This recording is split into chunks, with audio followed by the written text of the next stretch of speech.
السلام علیکم ورحمۃ اللہ وبرکاتہ۔ پیارے ناظرین، محرم الحرام محرم شریف کے روزوں سے متعلق ایک بہت ہی اہم اور ضروری سوال کیا گیا ہے۔ سوال یہ ہے کہ محرم شریف کے مہینے میں کتنے روزے رکھنا چاہیے؟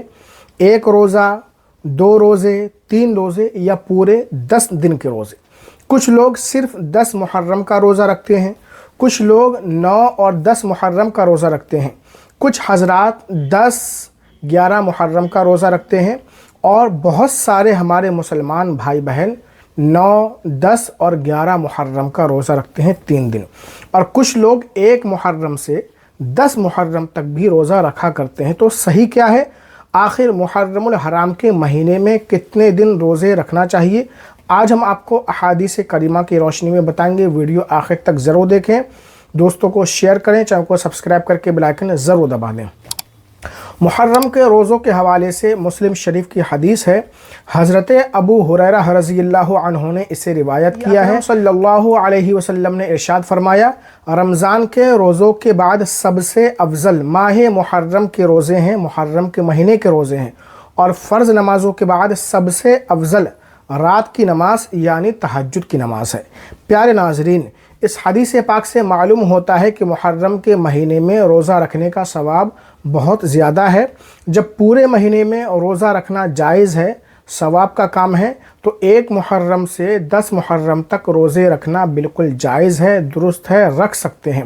مسئلہ 9 اور 10، 11 محرم کو روزہ رکھنے کا ہے، اسے بھی سمجھ لیتے ہیں۔ جیسا کہ مسلم شریف کی حدیث ہے، حدیث نمبر 1134، اسے حضرت عبداللہ ابن عباس رضی اللہ عنہما نے روایت کیا ہے، جب اللہ کے رسول صلی اللہ علیہ وسلم نے یوم عاشورہ یعنی 10 محرم کا روزہ رکھا اور ہمیں بھی رکھنے کا حکم فرمایا، تو صحابہ کرام نے عرض کی، یا رسول اللہ صلی اللہ علیہ وسلم، عاشورہ کا دن یہود و نصارہ کی تعظیم و تکریم کا دن ہے، یہود و نصارہ اس دن کی تعظیم کرتے ہیں، تکریم کرتے ہیں۔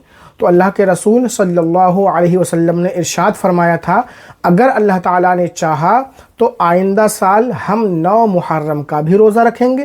راوی کہتے ہیں، جب آئندہ سال آئی، اگلی سال آئی، تو اللہ کے رسول صلی اللہ علیہ وسلم اس دنیا سے وصال فرما گئے۔ اسی طرح کی ایک اور حدیث پاک ہے، اسے بھی حضرت عبداللہ ابن عباس رضی اللہ عنہما نے روایت کیا ہے۔ اللہ کے رسول صلی اللہ علیہ وسلم نے ارشاد فرمایا، اگر میں آئندہ سال تک زندہ رہا تو انشاءاللہ تعالی 9 محرم کو روزہ رکھوں گا، اس اندیشے کے پیش نظر کہ مجھ سے یوم عاشورہ کے روزے کی فضیلت نہ رہ جائے۔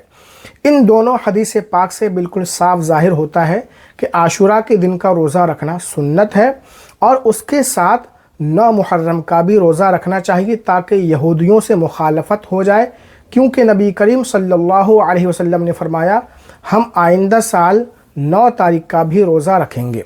پیارے ناظرین، تو ہمیں صرف 10 محرم کا روزہ نہیں رکھنا چاہیے بلکہ 9 اور 10 محرم کا روزہ رکھنا چاہیے۔ صرف 10 محرم کا روزہ رکھنا مکروہ ہے، اور مسند احمد ابن حنبل کی حدیث ہے، حضرت عبداللہ ابن عباس رضی اللہ عنہما بیان کرتے ہیں، اللہ کے رسول صلی اللہ علیہ وسلم نے ارشاد فرمایا، یوم عاشورہ کا روزہ رکھو اور یہودیوں کی مخالفت کرو، اور تم 1 دن پہلے یا بعد کا بھی روزہ رکھو۔ پیارے ناظرین، اس حدیث پاک سے معلوم ہوتا ہے کہ اصل روزہ عاشورہ کا ہے، لیکن یہودیوں کی مخالفت کی وجہ سے 10 محرم کے ساتھ 9 محرم یا 11 محرم کا بھی روزہ رکھنا چاہیے، اور یہ جائز ہے، درست ہے۔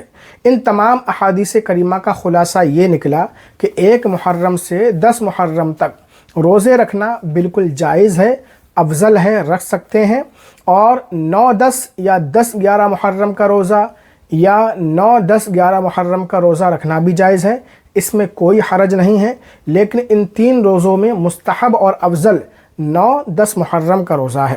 اللہ رب العزت ہم سب کو عاشورہ اور 9 محرم کے دن کا روزہ رکھنا نصیب فرمائے۔ اس ویڈیو کو لائک شیئر ضرور کریں۔